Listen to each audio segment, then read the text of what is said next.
जानकार हुए, जिन्होंने सॉफ्टवेयर डेवलप किया, वो पूना के थे, मैं नाम बोल रहा हूं था। यहाँ पे जो अपने वो पुरातत्व सचिव कौन थे? लक्ष्मण जी वाकंडर जी उनका नाम था। वो ये नहीं थे, बाबू वाकंडर। श्री गणेशाय नमः सबसे पहला शब्द उन्होंने। अभी एक युवा है, IIM किया उसने। IIM किया है अहमदाबाद से, उसकी पत्नी ने भी किया है। पत्नी लखनऊ की है और वो स्वयं आसाम का है। बोला उसका नाम है। मैं उसके घर गया। जब उसके घर गया तो उसका छोटा सा बच्चा 4 साल का, उसको वहां के एक शास्त्री जी संस्कृत का अध्ययन करा थे। मैंने कहा कि ये तो उल्टी गंगा बह रही है। IIM का विद्यार्थी, दोनों पास आउट, एक वर्ल्ड बैंक में काम कर रहा है, एक अमेरिकन बैंक में काम कर रहा है। मैंने पूछा यार तुम क्यों पढ़ा रहे हो संस्कृत? उसका जो जवाब था वो इस कालिदास समारोह में मुझे लगता है सबसे ज्यादा सटीक। उसने कहा प्रभात जी, जिसने संस्कृत सीख लिया उसे दुनिया की कोई भाषा सीखने में कभी असुविधा नहीं है। और इसलिए मैं अपने बेटे को अभी से संस्कृत का ज्ञान दे रहा हूं। 9,000 रुपए महीने मैं 2 घंटे के लिए शास्त्री जी को दे रहा हूं दिल्ली के अपने घर में। उसने कहा अंग्रेजी मीडियम में पढ़ता है, मैं हूं असमिया तो असमिया बोलता है, मां हिंदी है लखनऊ की तो हिंदी बोलता है, लेकिन इन भाषाओं से अन्य भाषाओं का ज्ञान नहीं होगा।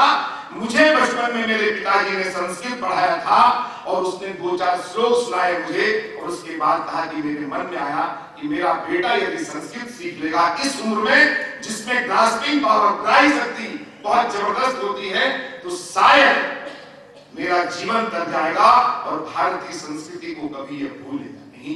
यह संस्कृत का ज्ञान बहुत आवश्यक। और जब मैंने उसको कहा तो गीता का पहला अध्याय उसने धड़ल्ले से सुनाना शुरू किया।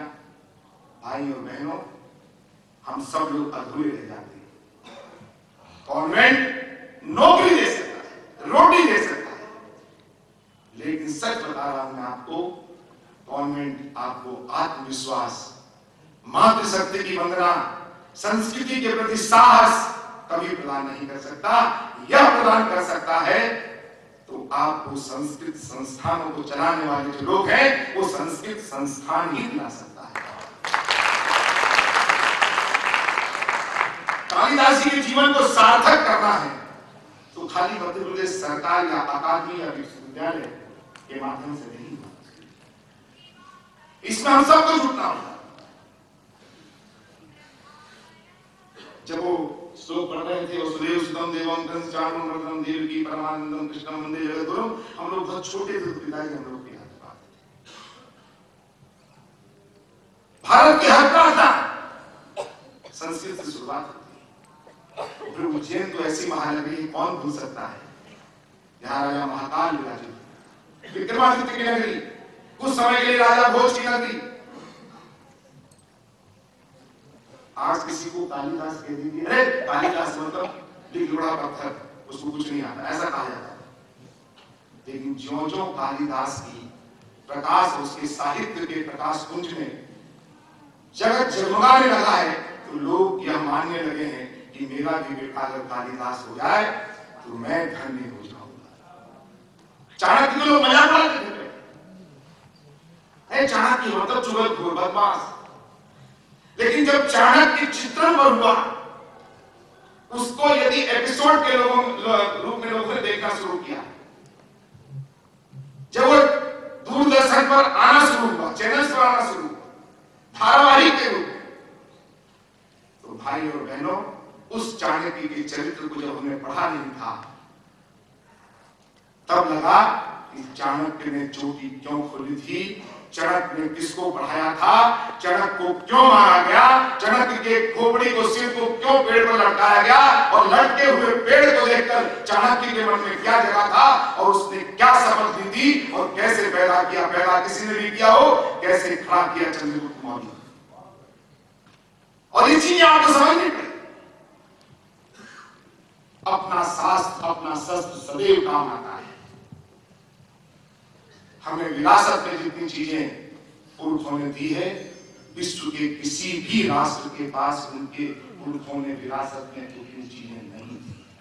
104 भाषाओं में रामचरितमानस का अब तक अनुवाद हो चुका है। और यदि आपको देखना हो तो नानाजी देशमुख का एक प्रोजेक्ट चलता है चित्रकूट में, आप जाकर देख सकते हैं। गीता विश्व की वापस देना पड़ा है उसको, जरा सा श्रीमद् भागवत गीता का मजाक उड़ा दिया, वापस देना पड़ा। कालिदास जी सिर्फ श्रृंगार के कवि नहीं थे, मौलिक रूप से वो दर्शन शास्त्री थे, मौलिक रूप से वो परिवर्तनकारी थे, मौलिक रूप से वो आंदोलन जुल्म जातियों के खिलाफ थे। अरे इस देश का चुनाव जो 2 पंक्ति लिख गया, उस पर लोग पीएचडी करते हैं। कालिदास ने तो 2-3 दिन क्या क्या नहीं लिखा उन्होंने, गीत काव्य लिखे, महाकाव्य लिखे, नाटक लिखे, और आज कितने भाषाओं में उनका अनुवाद हुआ है। और इसलिए हम सब यदि चाहते हैं कि संस्कृति का उत्थान हो, संस्कृत भाषा आगे बढ़े, तो मुझे लगता है यह समारोह इसीलिए होता है कि हम सबका भाव जागृत हो। मैं देखता हूं जब वंदे मातरम होता है या जनगण तो स्टेचू की तरह लोग सहज खड़े हो जाते हैं। वो जो भाव है, वो भाव पैदा होता है कि हमारा राष्ट्रगान है। अगर